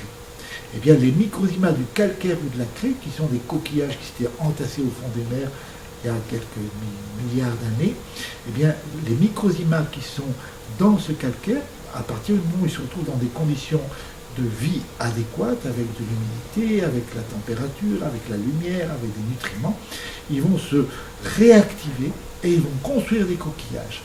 Et les aquariums sont très rapidement envahis par des coquillages qui ont plus de 12 milliards d'années. C'est quand même pas rien. Donc ils sont toujours vivants, 12 milliards d'années après. C'est déjà étonnant. Donc ils sont spécifiques d'un individu donné. Et ça, Béchamp a fait des centaines d'expériences qui prouvent qu'un microzyma étranger ne se multiplie pas et ne reste pas chez un individu qui n'est pas le sien. C'est le problème des greffes d'ailleurs. Hein. Pourquoi est-ce qu'on ne supporte pas les greffes? On dit que la greffe est rejetée. Ce n'est pas vrai. Ce n'est pas la greffe qui est rejetée. C'est les microzymas du greffon qui veulent partir parce qu'ils savent qu'ils ne sont pas chez eux. Et vous pouvez, si jamais vous devez subir une greffe, pensez à remercier jour après jour les microzymas de ce greffon si vous voulez qu'ils restent. Sinon, ils partiront. Hein? Ça, c'est clair. Hein? On revient encore à la dimension spirituelle, on y reviendra. Donc, si les microzymas sont spécifiques d'un individu donné, ça veut dire, de toute évidence, qu'ils ont en eux toutes les informations génétiques héréditaires et vos propres mémoires qui font ce que vous êtes aujourd'hui. Hein? Tout ça est inscrit en eux. Et c'est ça qui permet de faire la différence. On l'a dit, ils sont capables de se reproduire très rapidement. Ils synthétisent les enzymes ou les images, je n'y reviens pas. Béchamp a pu démontrer qu'ils se nourrissent et qu'ils évacuent des déchets. Ces déchets sont parfois des poisons violents, comme la toxine tétanique, par exemple. Hein? Mais, là aussi, c'est tout à fait étonnant. Si on injecte par voie intraveineuse, c'est-à-dire qui permet d'avoir une rapidité d'action très facile, 1 gramme de vitamine C à un malade qui est en crise de tétanos aiguë, au bout de 2 minutes, il est guéri. Il peut rentrer chez lui. 2 minutes. 1 gramme de vitamine C intraveineuse. Hein? En fait, la toxine tétanique, elle est un déchet évacué par les microzymas parce qu'ils sont en carence de vitamine C et qui ne peuvent pas travailler normalement, un peu comme ces poêles qui, chaque année, asphyxient des familles entières parce que le tirage est mauvais. Hein? En fait, la vitamine C, je vous l'ai dit, est essentielle pour les microzymas. Elle lui permet de bien fonctionner. Voilà. L'alcool est un déchet de la fermentation du sucre. Oui, c'est du pipi de microzyma, si vous voulez. Voilà. Donc c'est le microzyma qui respire, c'est à l'intérieur du microzyma qu'ont lieu les combustions indispensables à la vie. Et c'est ce microzyma qui bâtit les êtres complexes et organisés, même unicellulaires. Donc par rapport à ces êtres unicellulaires, il est à la fois l'ouvrier, le bâtisseur, et il est également la brique de base. On le verra, les cellules sont construites par des microzymas. La membrane cellulaire sont des microzymas juxtaposés qui se donnent la main et qui s'aplatissent pour créer la continuité. Alors voici un schéma du corps humain. enfin, du tissu, du squelette conjonctif d'un corps d'être organisé. Hein. Donc vous avez des microzymas qui ont pour fonction la solidité de l'ensemble et qui unissent bout à bout les fibres de collagène et les fibres élastiques. Donc je vous en ai mis quelques-uns et d'une autre couleur de façon à ce que vous les différenciez. Oh, c'est un schéma, hein, c'est pas une photographie. On est bien d'accord. Hein, voilà. Sachez-le quand même, à volume égal, du tissu conjonctif est plus solide que du béton armé. Hein, à volume égal. Alors, à l'intérieur de cette trame de fibres conjonctives et de fibres élastiques, les microzymas vont pouvoir se déplacer, travailler. Donc, ils synthétisent un gel pour ce faire. C'est un gel plus ou moins liquide, plus ou moins solide, dans lequel il va y avoir des cristaux de calcium, de silice, éventuellement, si on est dans l'os. Donc, ils vont pouvoir se déplacer, ils sont libres au départ. Et ce qui est très intéressant de savoir, c'est que selon les variations internes de ce milieu conjonctif, eh bien, les microzymas vont obtenir des informations pour leur dire ce qu'ils ont à faire. Alors, c'est très important de comprendre ça. Qu'est-ce qui va permettre ces variations internes? Ce n'est pas ce que vous mangez, ce n'est pas ce que vous buvez, ce n'est pas ce que vous évacuez, ça n'a rien à voir. Sachez-le, l'ensemble de votre corps est sous le contrôle du système nerveux central. À l'extrémité de chaque nerf, il y a une espèce de râteau dans les 3 dimensions, même en bout, comme une sorte de boule. Et au niveau de chacune des terminaisons nerveuses, vous avez des vésicules qui contiennent des substances chimiques. Et selon l'impulsion donnée par le neurone au niveau du cerveau ou de l'axe neurovégétatif, c'est telle ou telle substance chimique qui va être libérée localement. Et c'est ça qui va donner l'information au microzymas de construire soit des bacilles tuberculeux, soit des bactéries banales, des coques ou des bacilles, des colibacilles ou je ne sais quoi, soit de construire des cellules. Vous voyez, on est dans un système extrêmement organisé qui fonctionne un peu comme les fourmis. Et ce n'est pas du tout ce que vous mangez qui va pouvoir interférer là-dessus, sauf si vous êtes en carence massive, bien sûr. Hein, on est bien d'accord. Alors, à l'intérieur de la cellule, donc la cellule, la paroi cellulaire est constituée par des microzymas juxtaposés qui s'aplatissent et se donnent la main. Et à l'intérieur de la cellule, vous avez le noyau cellulaire qui est très probablement le dortoir des microzymas. C'est là où ils sont le plus nombreux. Et ce n'est pas là où il y a l'ADN, l'ARN comme on raconte. L'ADN et l'ARN sont à l'intérieur du microzymas et ce sont les chaînes de montage de nos métabolites. Alors ça aussi, on pourrait faire autant de digressions que vous voulez, mais prenons par exemple le cas du cholestérol. Hein, imaginez une personne qui a du cholestérol. Eh bien ce cholestérol, c'est du cholestérol endogène, c'est le sien propre. Ça n'a strictement rien à voir avec ce qu'elle consomme. C'est son foie qui l'a fabriqué sur ordre du cerveau, là encore, qui est le grand coordinateur, qui est l'ordinateur central. Donc c'est très important de savoir ça. Sachez aussi, bon, si on en reste 5 minutes sur le problème du cholestérol, que selon les officiels, il y aurait un mauvais cholestérol et un bon cholestérol. Eh bien, ce n'est pas vrai. Il n'y a rien de mauvais dans un être vivant, hein, sauf le mental, des fois, qui déraille. Hein. Mais sinon, il n'y a strictement rien de mauvais à l'intérieur du corps vivant.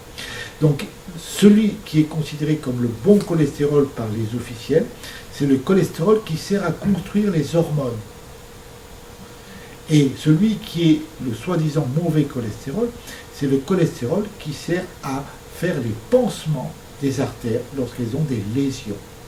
Chaque fois que vous avez une lésion artérielle, pour pouvoir la réparer, pour que l'artère n'explose pas, il faut la reconstruire. Mais comme l'artère est soumise en permanence à des variations de pression énormes de par les battements cardiaques, il faut construire un pansement pour que les microzymas puissent travailler sous le pansement. Et ce pansement est constitué essentiellement de cholestérol, qui est un matériau souple, élastique, et qui va pouvoir se dissoudre facilement une fois le travail, le chantier terminé. À condition, pourquoi on a des plaques d'athérosclérose qui perdurent après? Parce que vous êtes empoisonné par les métaux lourds qui rendent ces plaques insolubles. Mais sinon, à l'origine, la plaque d'athérome, vous en fabriquez tous les jours avec ce fameux cholestérol soi-disant mauvais pour vous guérir et pour éviter des catastrophes épouvantables. Et donc, il n'y a pas de bon ou de mauvais cholestérol. Et si le soi-disant mauvais cholestérol augmente dans votre sang, c'est simplement parce que le cerveau a constaté que certaines artères sont lésées et qu'il faut les réparer. Et donc c'est très bon signe quelque part d'avoir du cholestérol. Ça veut dire que quelque part votre cerveau est actif et que vos microzymas répondent aux injonctions du cerveau. Mais vous pouvez manger du jaune d'œuf à tour de bras, ça contient soi-disant beaucoup de cholestérol, vous pouvez manger du beurre tant que vous voulez, ça n'influera pas sur votre taux de cholestérol, parce que votre taux de cholestérol, c'est celui que vous fabriquez. Ça ne vient pas de l'extérieur. Alors, petite précision que je vous montre en passant, c'est pas forcément évident. À l'extérieur de la cellule, regardez bien parce que ça c'est très très important. À l'extérieur de la cellule, le potassium est à 4,5 milliequivalents, le sodium est à 145 milliequivalents. C'est le dosage moyen. À l'intérieur de la cellule, c'est exactement l'inverse. Le potassium est à 145 et le sodium à 4,5. Et il y a comme ça d'énormes différences entre les électrolytes, entre le milieu intérieur et le milieu extérieur. Donc le calcium et tout ça, toutes ces choses sont très très très très importantes. Ces variations de pression, de concentration, pardon, d'électrolytes entre l'intérieur et l'extérieur de la cellule, c'est ce qui va permettre les échanges mode TGV magnétique dont je vous parlais tout à l'heure. Voilà. Mais une petite chose très importante à savoir, l'inflammation est un œdème intracellulaire. Un œdème intracellulaire, ça veut dire que la cellule est gonflée. Si elle est gonflée, c'est qu'il y a plus de potassium que la normale. Et comme le potassium, il faut le diluer, et donc la cellule va pomper de l'eau à l'extérieur. Donc toute inflammation, et ça c'est absolument scientifique, toute inflammation est un œdème intracellulaire. C'est-à-dire toute inflammation relève localement d'un excès de potassium. Est-ce que ça veut dire qu'il faut se priver de potassium? Sûrement pas. Si vous n'avez plus de potassium, vous êtes mort. Vous ne pouvez pas vivre sans potassium. C'est un élément absolument essentiel. Mais lorsque vous avez une inflammation quelque part, que ce soit un rhumatisme, que ce soit une blessure, quoi que ce soit, si vous diminuez votre apport alimentaire en potassium, vous allez minimiser l'inflammation et donc l'œdème intracellulaire et donc la douleur. Donc c'est un petit truc tout bête qui a été découvert par le docteur Paul Carton entre les deux guerres et qui marche remarquablement bien. Il suffit de faire cuire ces légumes à grande eau, de vider l'eau au milieu de la cuisson, de remettre de l'eau propre et vous diminuez l'apport de potassium. Le légume par ailleurs contient beaucoup de cellulose qui va repartir dans les matières. Eh bien, lors de son transit le long de l'intestin grêle, cette cellulose appauvrie en potassium va récupérer tout l'excès de potassium du sang et donc va diminuer l'inflammation. Je peux vous garantir qu'en une semaine de régime cuit à 2 eaux, vous avez l'efficacité pour des rhumatismes par exemple d'un anti-inflammatoire majeur. Ça ne fonctionne pas au bout de 10 minutes, ça fonctionne au bout d'une semaine, mais ça fonctionne. Ce n'est absolument pas toxique et ça ne coûte pas un rond. Donc ça vaut quand même le déplacement.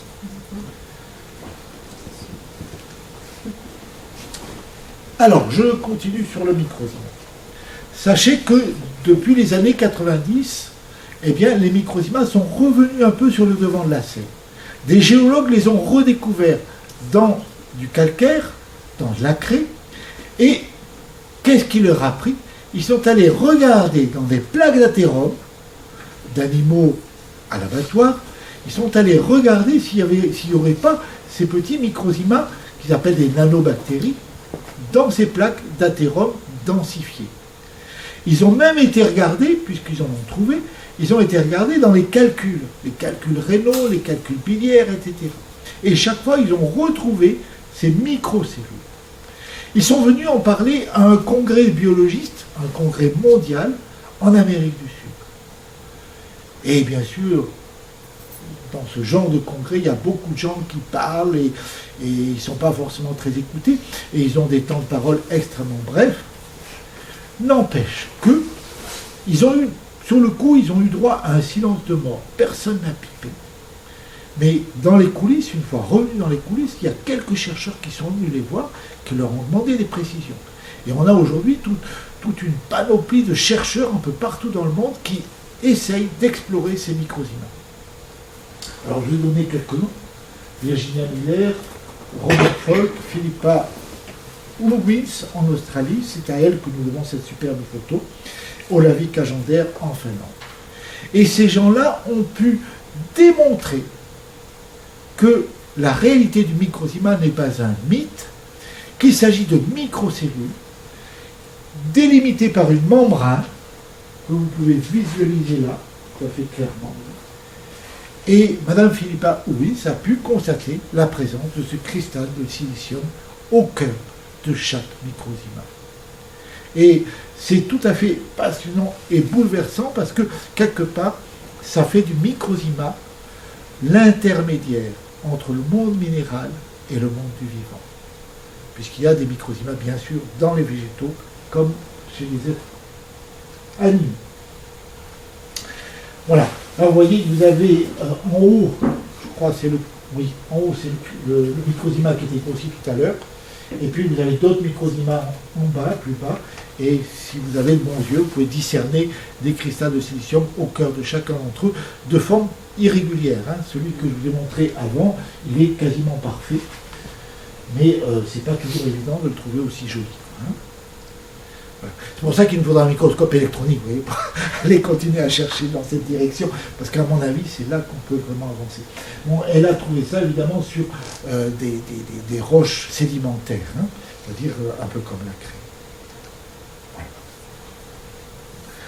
Alors, je vais vous montrer maintenant ce que nous faisons à l'Institut Paracelse à Guyana, ce que vous pourrez venir voir vous-même, vous n'habitez pas loin, nous avons des journées portes ouvertes régulièrement, vous pouvez trouver ça sur notre site, et vous pourrez observer vos propres microzymas si vous acceptez de me laisser une petite goutte de votre sang sur une lame de microscope et vous pourrez regarder tout de suite à quoi ressemblent vos microzymas.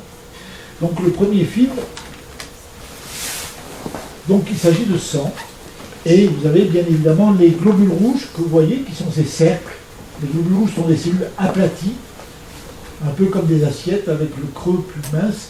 Et puis vous avez ces petits corpuscules qui sautillent un peu partout, qui sont les microzymas.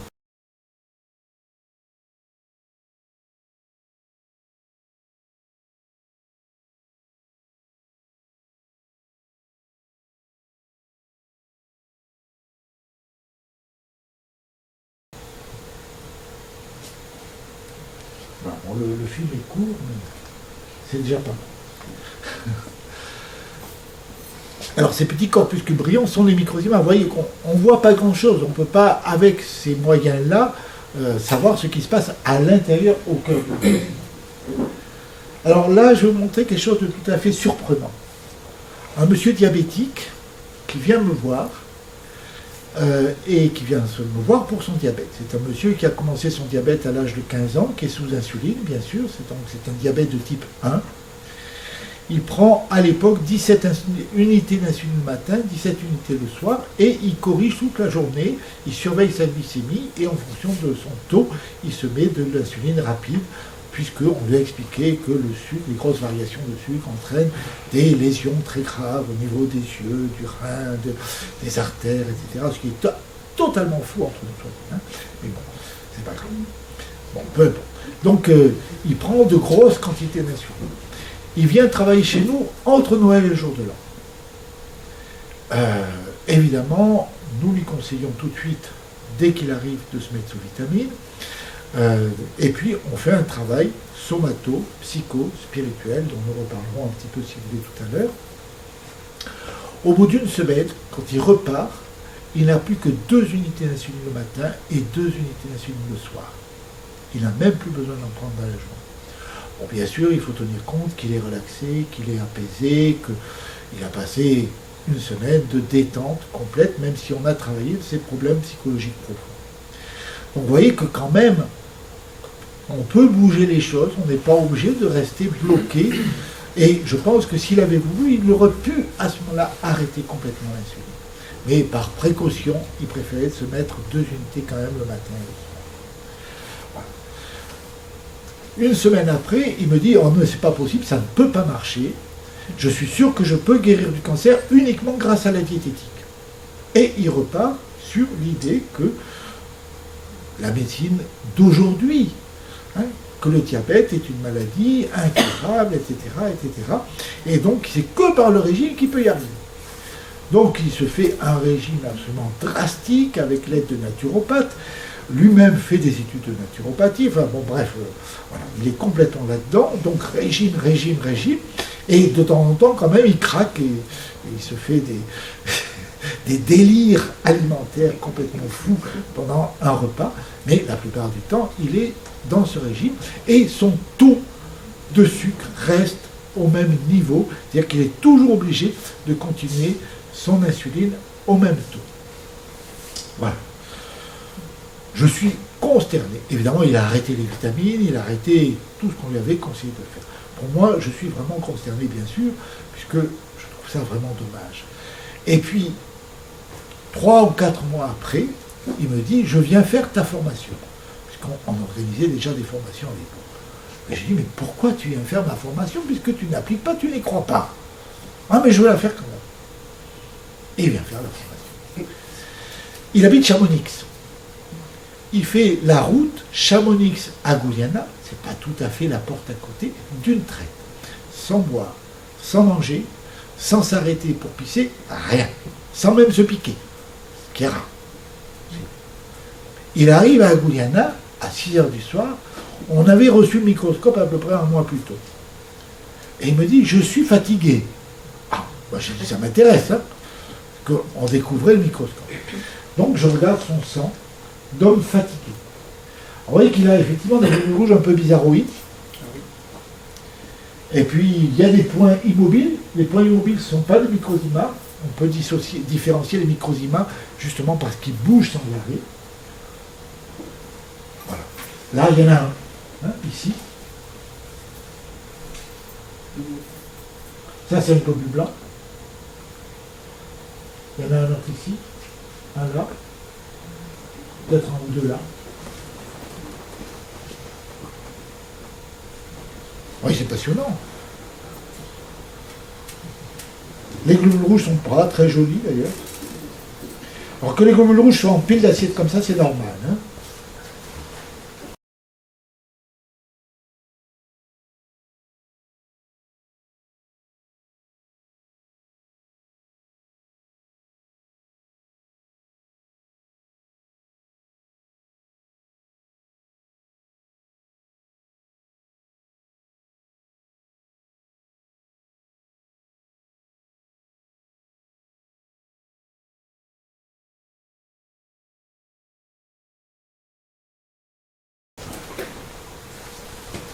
Bon, effectivement pas très brillant.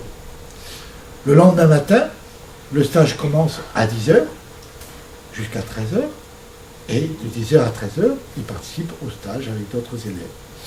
13h, il y a 2 heures de pause, il va dans un restaurant d'Avigliana, un restaurant qui est relativement réputé, qui était mieux à l'époque que maintenant. Aujourd'hui, c'est un peu périclité parce que les parents qui faisaient la cuisine ont pris la retraite, c'est dommage. Mais toujours est-il que voilà, il va dans ce restaurant avec tous les autres élèves, et là, il se fait une bringue pas possible. Alcool, sucre, chantilly, glace, tout ce dont il n'a jamais le droit. Il se lâche complètement. Il arrive à 3 heures, il me dit, Alain, mon taux de sucre, pardon, pas de cholestérol, mon taux de sucre est à 4 grammes.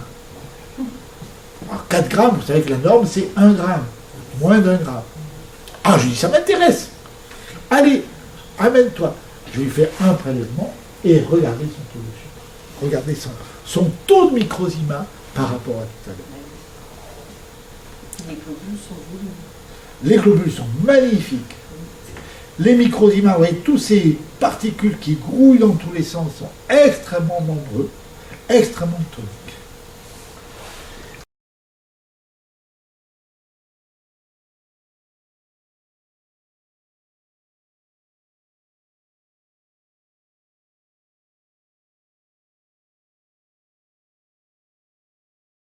Et accrochez-vous.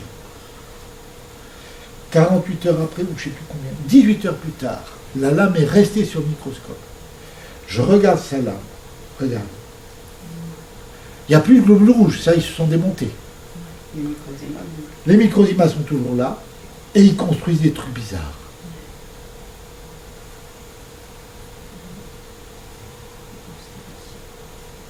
Vous voyez, c'est génial.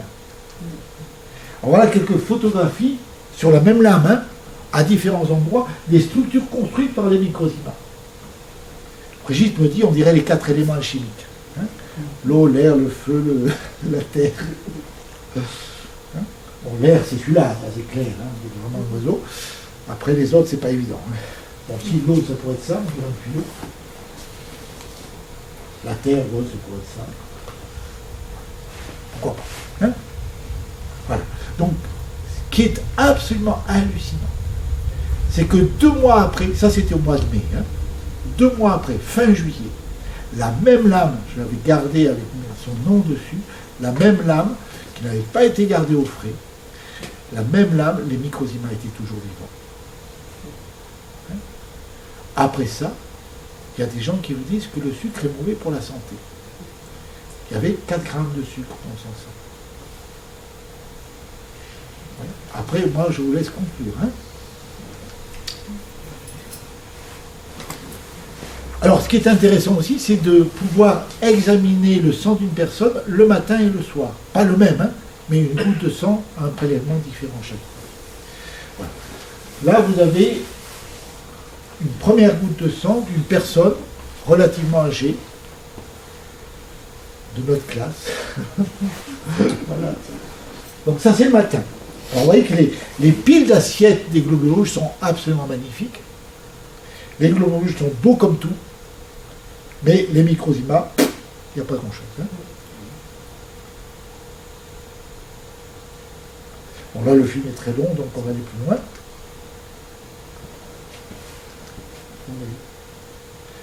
Alors ça, la même personne le soir à 18h.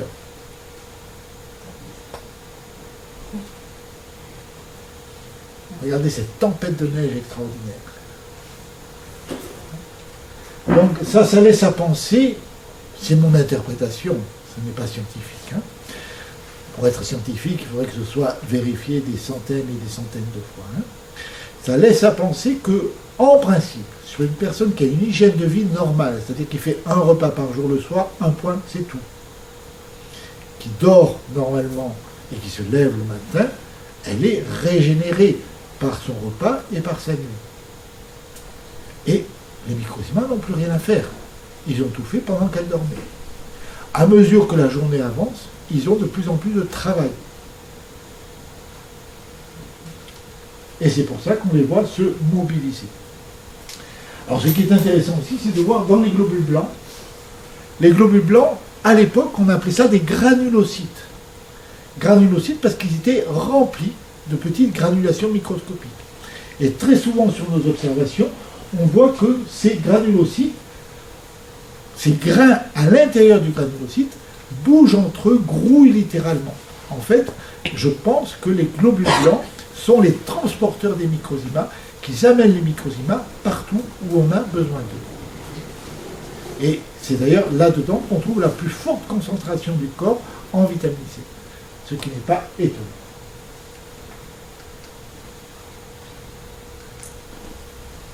Alors, là, c'est une expérience tout à fait étonnante et étrange.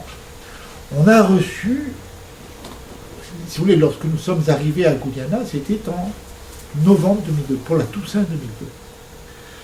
Donc, à l'époque, bon, imaginez, hein, on a rempli 2 voitures avec Brigitte, et puis on a passé la frontière, on est allé au gîte, un gîte qui était dans le village d'Aguyana, et puis on n'avait pas un centime, on n'avait rien, enfin, c'était quand même ardu comme situation.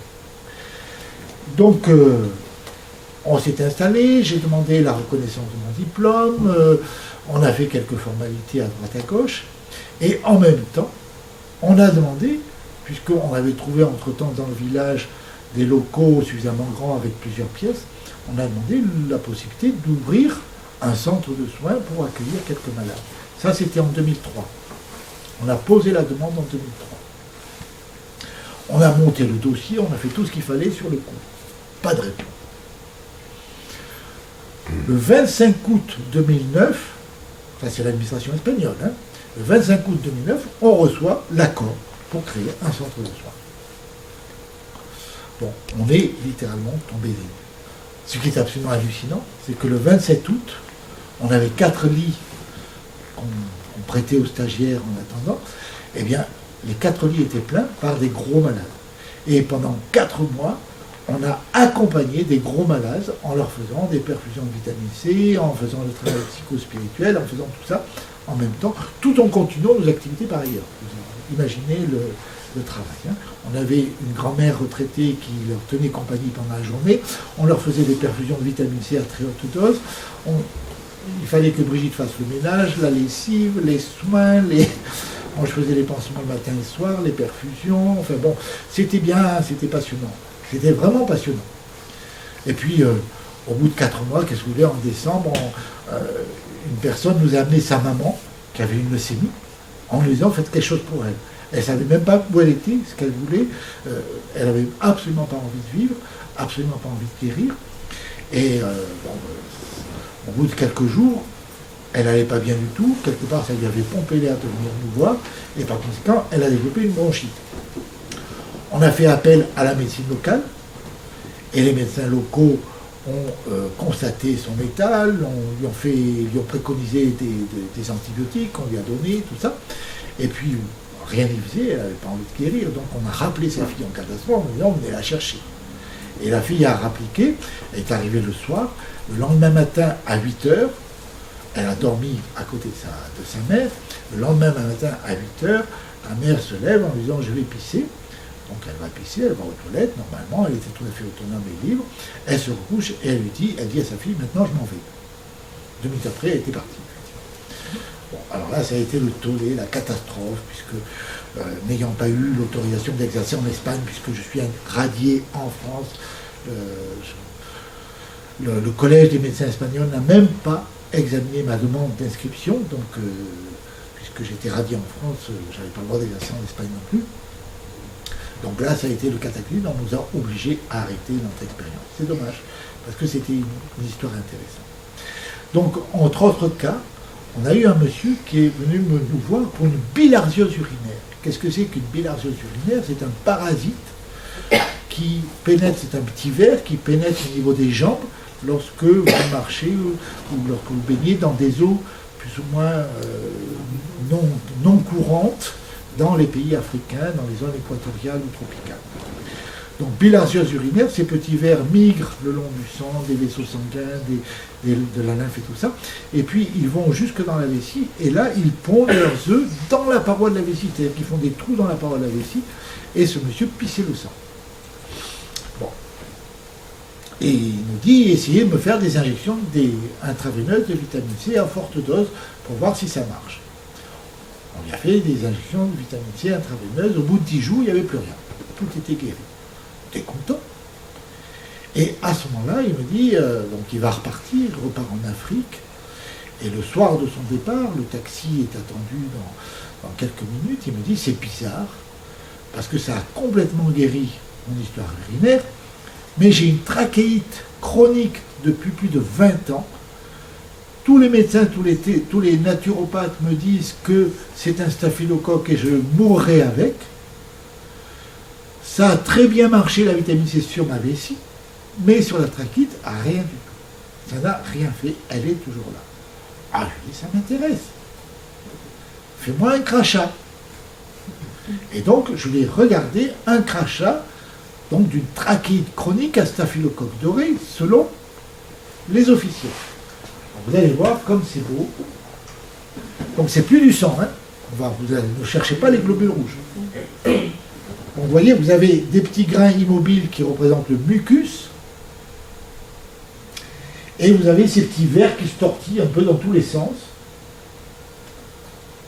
qui ne sont pas du tout du staphylocoque doré, et ça va faire plaisir à certains, c'est du Borrelia, c'est-à-dire soi-disant la maladie de Lyme.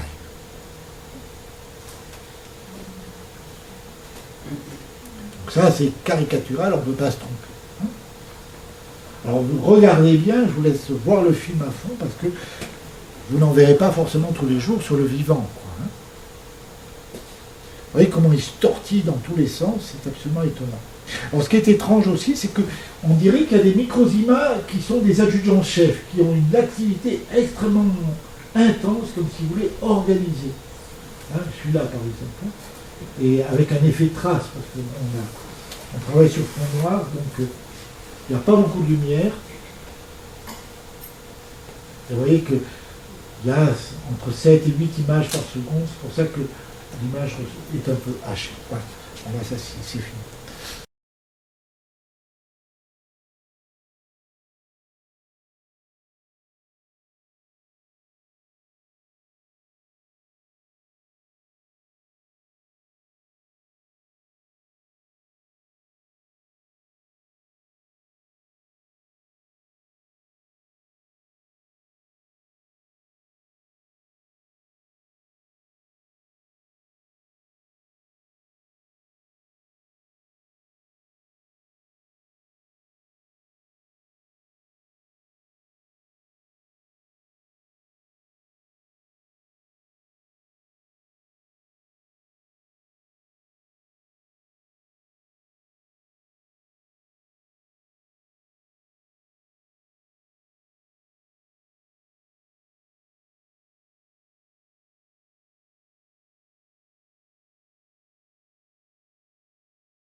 Donc vous avez vu des Borrelia. Bon, c'est pas du tout du staphylocoque doré. Bon, c'est comme ça. Il prend son taxi, il reprend l'avion pour retourner à Dakar. Et 24 heures après, le soir du lendemain, on a une autre entrée. C'était donc dans la période où on avait nos lits d'hôpital. On a une autre entrée qui fait son apparition, et je veux lui regarder son sang. Ce qu'on fait systématiquement, ce qu'on faisait systématiquement à toutes les personnes qui entraient, puisque on fait en même temps de la recherche et de l'accompagnement. Et qu'est-ce qui m'a pris? Avant de regarder son sang, j'ai d'abord regardé la lame de ce monsieur. Alors accrochez-vous bien. Avant, c'est la même lame que tout à l'heure, avec les mêmes Borrelia. Vous voyez comme les Borrelia sont jolis? Donc les Borrelia ont disparu totalement et il s'est construit à la place un arbre bronchique. Ce qui est logique, puisqu'il s'agissait de microzymas qui venaient de la trachée. Vous voyez, ça confirme complètement les travaux de Hammer, qui expliquent que dans tous les cas, les bactéries sont endogènes. C'est nous-mêmes qui les construisons, c'est nous-mêmes qui les fabriquons. Et comme ces bactéries se situent dans un endroit où les microzymas sont spécialisés pour faire de l'arbre bronchique, de la trachée, eh bien, ils nous ont construit un arbre bronchique. Et ça remet tout en cause les croyances de notre société d'aujourd'hui par rapport à la maladie. Voilà, je vous avais un petit résumé.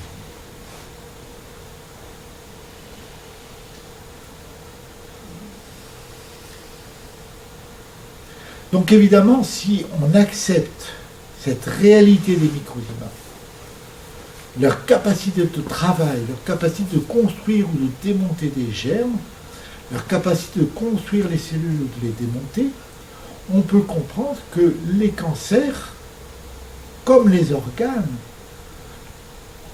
amputés par exemple, peuvent parfaitement se reconstruire. Et les cancers peuvent parfaitement se démonter. Tout ça est dans les cordes de nos microzymas. Ils sont capables de faire absolument tout pour favoriser la vie en nous. Et évidemment, ça change complètement l'approche de la vie, l'approche de la médecine. Donc, grâce aux microzymas, on peut facilement intégrer toute la dimension psychosomatique des maladies. On peut évidemment savoir où sont stockées les mémoires génétiques héréditaires. On peut savoir où ont lieu les combustions et la respiration intracellulaire. On peut comprendre comment se font les cicatrisations, les tumeurs, les guérisons de toute nature. Et je vous signale, petite anecdote croustillante, qu'un jour, une dame est venue consulter pour un cancer de l'ovaire. 10 ans auparavant, cette femme avait subi une totale, c'est-à-dire, comme vous le savez, on lui avait enlevé l'utérus, les trompes et les ovaires. Totalement. Et les ovaires n'adhèrent pas au péritoine lorsqu'ils sont sains. Il n'y avait pas d'inflammation, il n'y avait rien. Elle avait juste un fibrome. Et donc, 10 ans après, elle fait un cancer de l'ovaire. Et le thérapeute qui l'a reçu lui a demandé, mais qu'ont dit les médecins? Les médecins m'ont dit que c'était une récidive. Elle avait un fibrome de l'utérus. Alors, depuis quand le cancer de l'ovaire est une récidive du fibrome utérin? C'est des fois, on se demande si ces gens-là, excusez-moi, est-ce qu'ils disposent d'une intelligence minimale, quoi, des fois, hein? En fait, cette femme avait perdu son bébé, qui était un jeune de 17 ou 18 ans qui s'était noyé, et peu de temps après, pour le remplacer, elle a développé un cancer de l'ovaire pour avoir un ovaire hyper performant. En fait, les cancers sont en général des organes hyper performants.